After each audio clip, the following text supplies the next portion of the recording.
It is no secret that I like to eat. I like food, okay? It's not always the healthy food, but I like to eat. And a few people have commented the last few weeks saying, gee, Dave, you look so nice. Let me tell you why. There's two reasons, okay, that I've dressed up. This is the third week in a row now that I've done that. Number one is I've outgrown my other clothes. In all honesty, the jeans just don't fit, okay? And so that's one of the reasons. But really the second reason is that I want to see if dressing like a politician makes me more credible.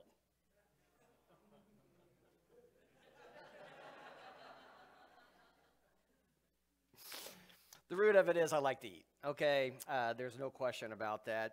And there were 3 books that I read kind of preparing for this message series, and I even asked a group of people to read them with me and to get some feedback from them just to make sure that I wasn't going, off too far in one direction, and I wanted to make sure that I was looking at them with an open mind. And one book written by Patrick Miller and Keith Simon was entitled Truth Over Tribe. And if you were here last week, there were a few concepts that I shared last week that came specifically out of that book. But really what got me hooked on that book was the very beginning of it, because they talked about cinnamon rolls. No kidding, okay? They begin the book by telling how during the pandemic, there was a particular bakery. Both these guys were pastors in a local church.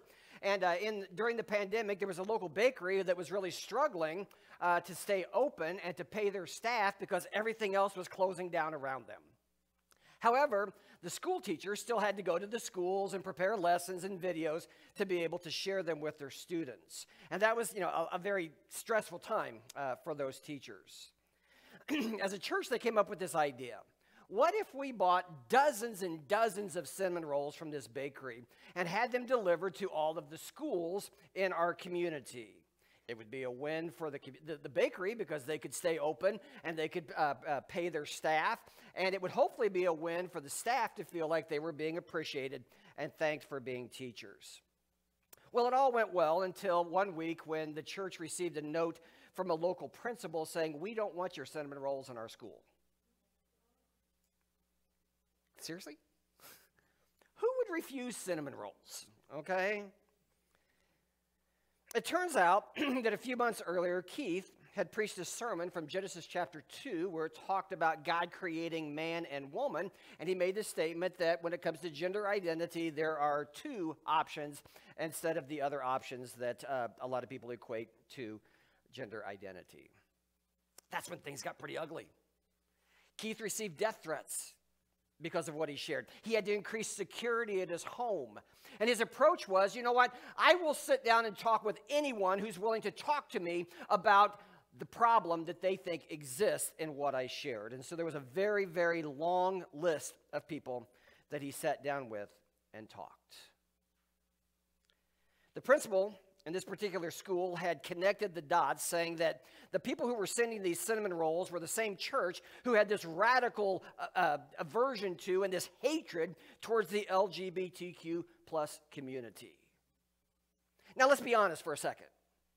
There are probably some churches who would refuse cinnamon rolls from an LGBTQ plus community. So I'm not pointing a finger just at them, because you know what? I think there are churches who would have done the same thing. I just say that that's a pretty good reflection, is it not, of how divided we have become as a nation? That there's division over cinnamon rolls. The story ends, though, with Keith and the principal agreeing to meet together and just talk about what was going on. As a result, the staff didn't necessarily get more cinnamon rolls, but what happened is these 2 community leaders got together and they learned that they had more in common than they did difference between the 2 of them. And their decision was that they were going to focus on what they had in common instead of what they didn't agree on. The story, I think, is a really good indicator of where things are today. Because what may have started out as a pretty small chasm a few years ago has literally become a gap as wide as the Grand Canyon. And what we need are bridge builders to bridge that gap. And that's what Jesus talked about. He talked about peacemakers, but I think he's talking about bridge builders here in Matthew chapter 5, verse 9, when he says this: "Blessed are the peacemakers, for they shall be called sons of God."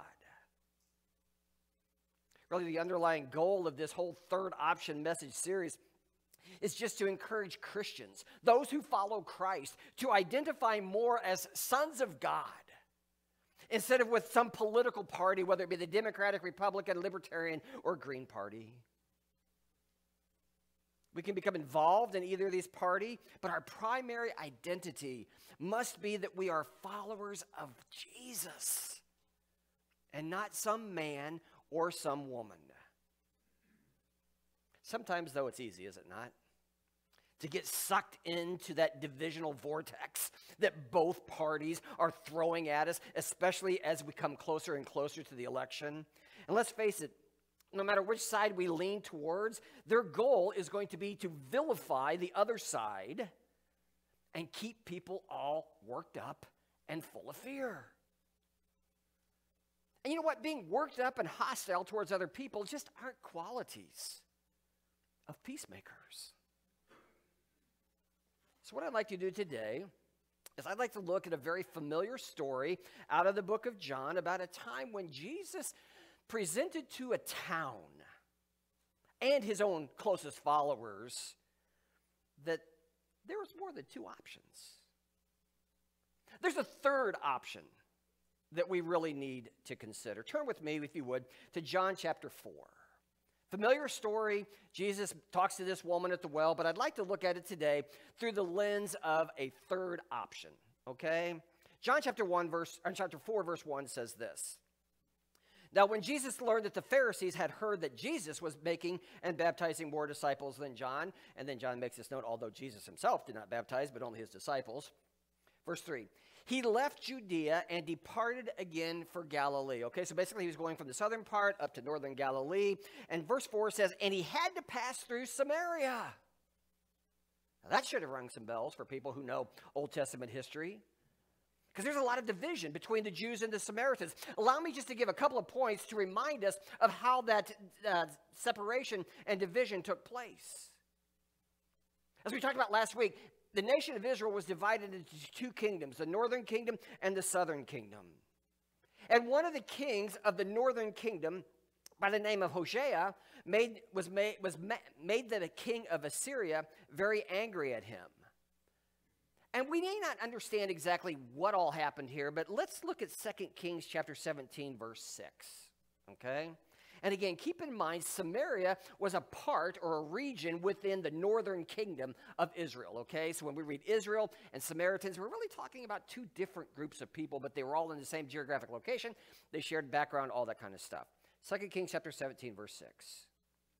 "In the 9th year of Hoshea, the king of Assyria captured Samaria." Some modern scholars think maybe it wasn't the whole area, but maybe it was just one particular city, the city of Shechem, that the king of Assyria came in and really took over at this point in time. But during this, excuse me, I lost my place. And he carried off the Israelites away to Assyria and placed them in Halah, and on the harbor, the river of Goshen, and in the cities of the Medes. So basically, the king of Samaria ticked off the king of Assyria. The king of Assyria comes in and says, okay, we're taking all of you out. A little ethnic cleansing, if you want to put it that way. And then what happens next, if you jump down in 2 Kings chapter 17 and look at verse 24, it says, "And the king of Assyria brought people from Babylon, Kutah, Ava, Hamath, and Sephrim, and placed them in the cities of Samaria instead of the people of Israel. And they took possession of Samaria and lived in its cities." So these people were just imported. These refugees were brought in, and they were forced to live in the towns that the Samaritans used to live in. You know, for most of my life, I have been taught that the conflict that existed between the Samaritans and the Jews was because the Samaritans then intermarried with some of these people who came in. Some of the Jews were left over from when the Samaritans were dished out or deported out. And then when they came back, they would intermarry with these other groups of people. But you know what? There's another thinking as well of what really may have happened. The Samaritans had established this temple on Mount Gerizim to worship in. And that temple was outside of the city of Shechem. And they didn't go to Jerusalem to worship like all of the other Jews did. There's this period of time between the end of the Old Testament and the beginning of the New Testament, this 400-year period, intertestamental period, that during it, there was a period called the Hasmonean dynasty. And a lot of stuff happened between the Jews and the Samaritans that just isn't recorded for us in Scripture. But it's their historical evidence of exactly what's happened. And a very big thing that happened was a Jewish high priest by the name of John Hyrcanus led a group of people to go into the area of this temple and basically destroyed this temple of the Samaritans. So just kind of hold on to that thought for a moment because we're going to come back to that, okay? Let's read on, though, right now in John chapter 4, verse 5. So Jesus came to a town of Samaria called Sychar, near the field that Jacob had given to his son Joseph. Jacob's well was there, so Jesus, wearied as he was from his journey, was sitting beside the well. It was about the sixth hour. That's noon, the way they told time. A woman from Samaria came to draw water, and Jesus said to her, "Give me a drink." For his disciples had gone away into the city to buy food, John tells us. Verse 9, the Samaritan woman said to him, "How is it that you, a Jew, ask for a drink from me, a woman of Samaria?" Again, John notes, for Jews had no dealings with Samaritans. Did you notice what Jesus did here? He immediately focused on something that he and this woman had in common, not their differences. They were both at a well for one reason. What's that? To get water. But the woman seemed to be focused on their differences, the division that existed between the two, and it sounds like she thought there was only two options, the Jews and the Samaritans. So what Jesus had to do is he had to introduce himself as the third option. He began to do that in verse 10 when it says, Jesus answered her, "If you knew the gift of God and who it is that is saying to you, 'Give me a drink,' you would have asked him, and he would have given you living water." In life, there are some things that are just more important than who we identify with, isn't there? There's more important things than our ancestry. There's more important things than the political parties that we identify with. There's more important things than any group that we become a part of. There are such necessities of life that we can all agree on that we need, and those are things like water. And Jesus let it be known that there's even another kind of water, a special kind of water that he was willing to give and offer that was called living water. Well, the woman agrees to engage in conversation, I think primarily because of this living water concept that she wanted to learn more about. But what I see happening in the next few verses is we really begin to see why exactly Jesus had to go through Samaria. Jesus had to go through Samaria because he was building a bridge. There had been this huge chasm, but Jesus is step by step building a bridge. Here's where it really gets good. John chapter 4, verse 16. Jesus said to her, "Go call your husband and come here." The woman answered him, "I have no husband." And Jesus said to her, "You're right in saying I have no husband, for you have had 5 husbands, and the one you are now with is not your husband. What you have said is true." Now, Jesus had the ability to do something that the rest of us couldn't do, didn't he? He knew this woman's history because he was the Son of God. And if we wanted to create this personal connection with someone, and we aren't the Son of God, we're not going to know their history. We're not going to know everything that's happened to them. So what do we have to do? We got to ask the right questions. We got to ask the right questions.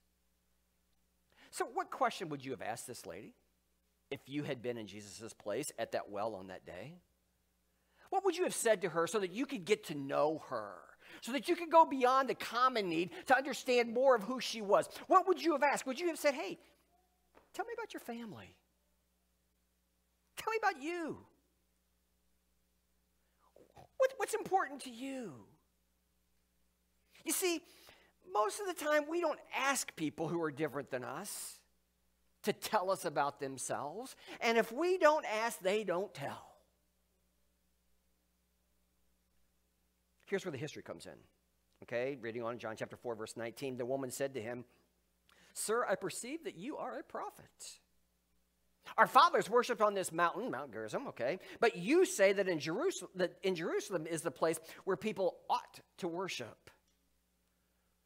It was 150 years after this temple had been destroyed by John Hyrcanus on Mount Gerizim.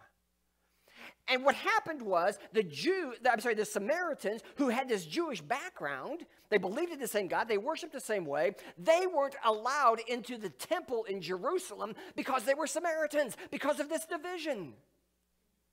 The Jews, would not let them in.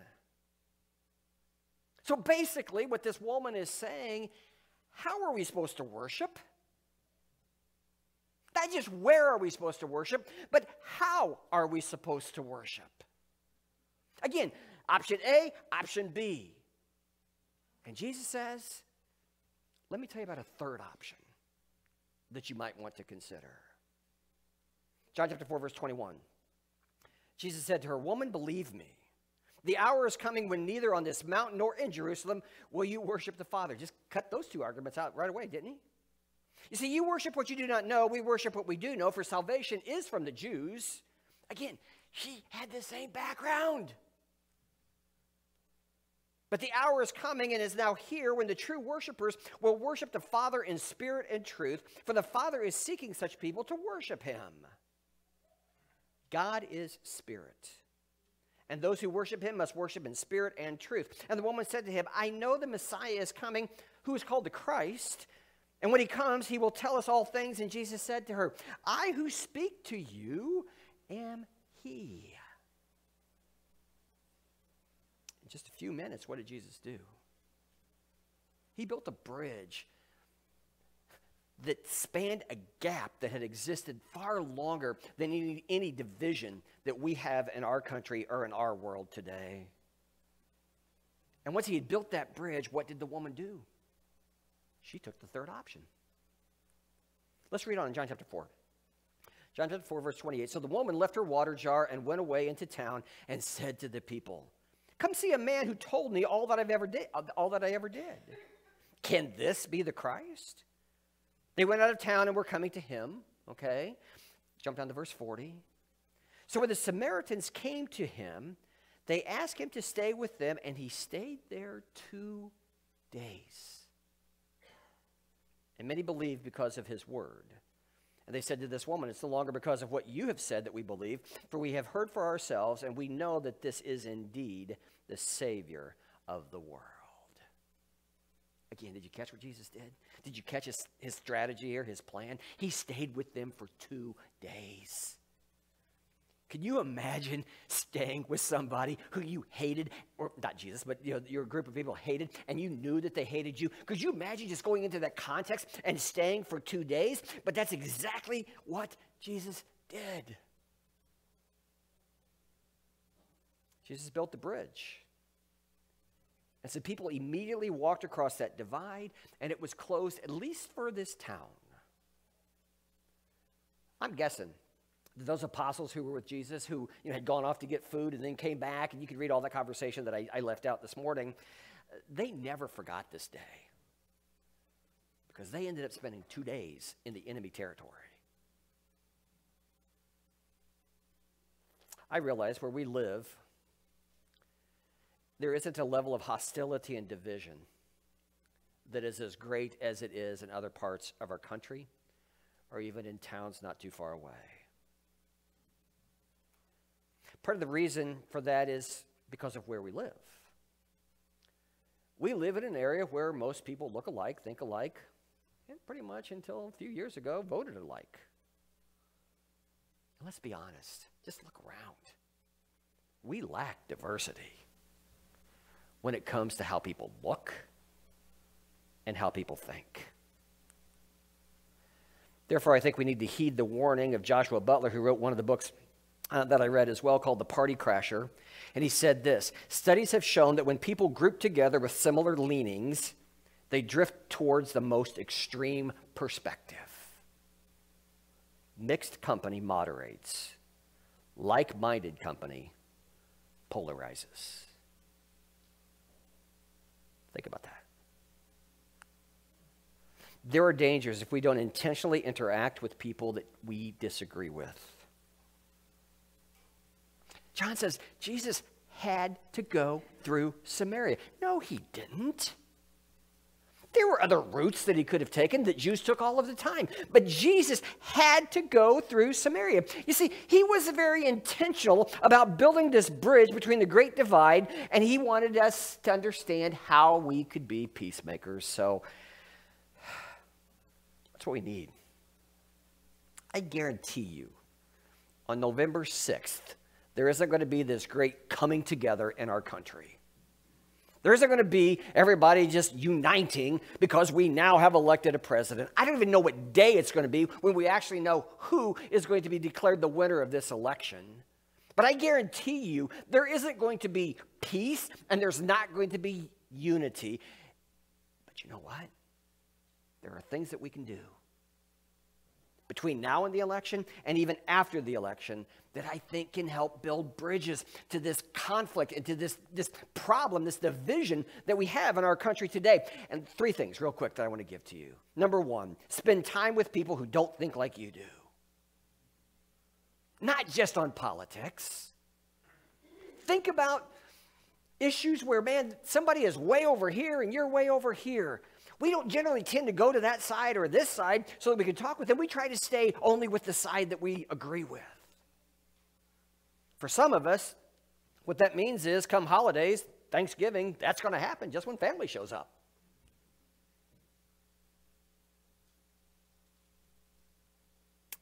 If you need a biblical reference for such action, I think really 1 John chapter 3, verse 23 says, and this is his commandment, that we believe in the name of the Son Jesus Christ, and we love one another just as he commanded us.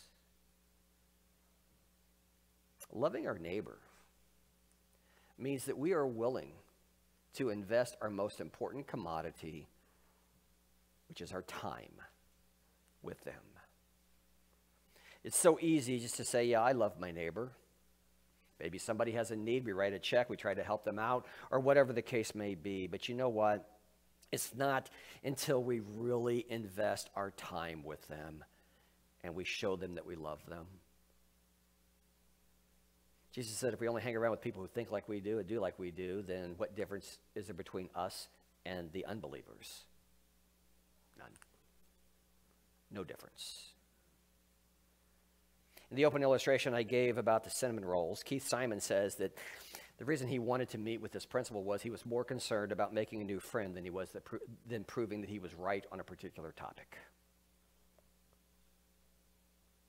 That resonates with me because I think as Christians sometimes we're more concerned about being right than we are about loving our neighbor who disagrees with us or reaching out to those people who are far different than us.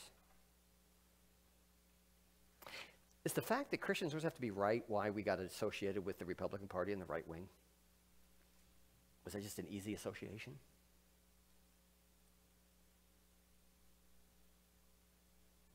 A sign of spiritual maturity is when we meet with these people, we even say, you know what, I may be wrong.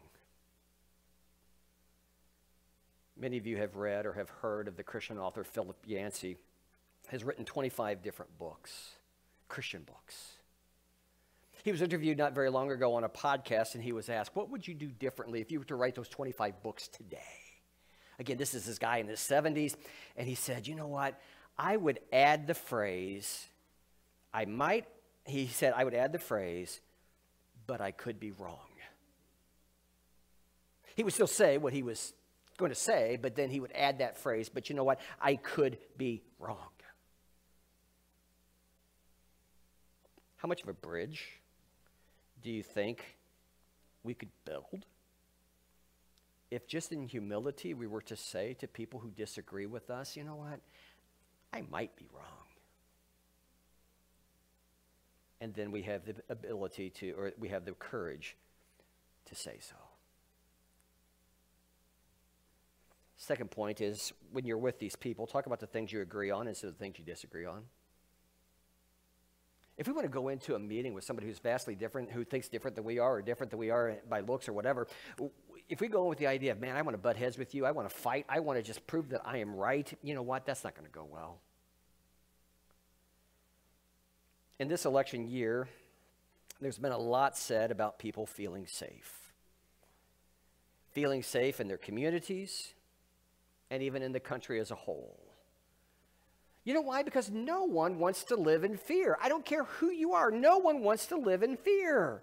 Instead of defending a particular viewpoint on things like immigration or crime or law enforcement, what if we just talk to people who think and look different than we do about how we want our schools to be safe? And we want there to be a connection and a loving relationship between people and how that might come about. The third book that I read was called Thou Shalt Not Be a Jerk. Okay? Great book. Eugene Cho wrote the book, and he said there are two questions that you might want to have in your mind if you're talking with people who have radically different backgrounds than you do. And he says the first one is this: help me understand what you believe. Can you just help me understand what you believe? And then the second follow-up question is, what brought you to those conclusions? Man, just open the door wide for them to be able to share why they think the way they do, what's happened, and how it's impacted their life. And you know what? If they say something that you agree with, instead of being stubborn and looking at them and saying, man, I don't like that, say, I agree with you. What would happen if Christians would just say, you know what? I agree with you on some things. There's a reason James said in James chapter 1, verse 19, be quick to listen and slow to speak. Within those conversations, those gatherings that we have with people who disagree with us, I'm going to suggest that we humbly suggest there's a third option. Please underline the word humbly. Please understand how important it is that for us to express Christ in a context in which we live has to be done in a very humble way.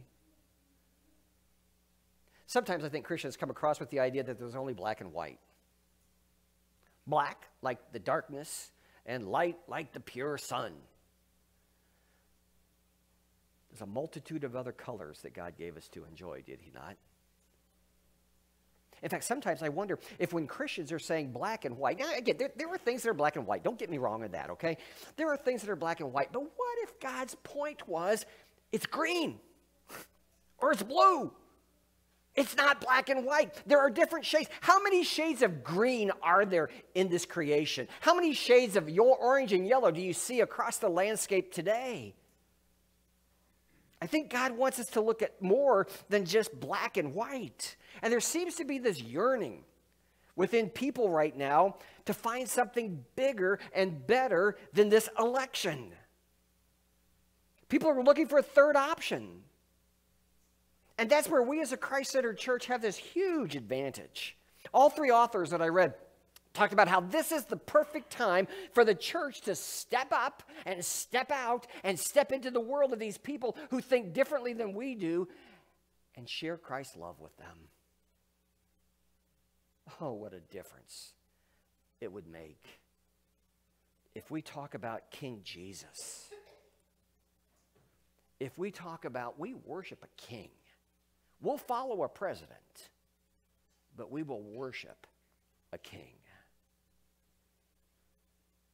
What impact do you think that could have? Next week, what I want to do is I want to bring this short series to an end by talking about how we should be involved in politics. We really should. And I want to give you some things to think about. Maybe you've already voted. Maybe it's already done, whatever. That doesn't matter. As I said last week, it talks about, I want us to evaluate where our mind's at right now. I won't tell you who to vote for. I promise you that. Except I will tell you to vote for King Jesus. And by the way, I will accept cinnamon rolls from any group or any person. Because like I said, I love food.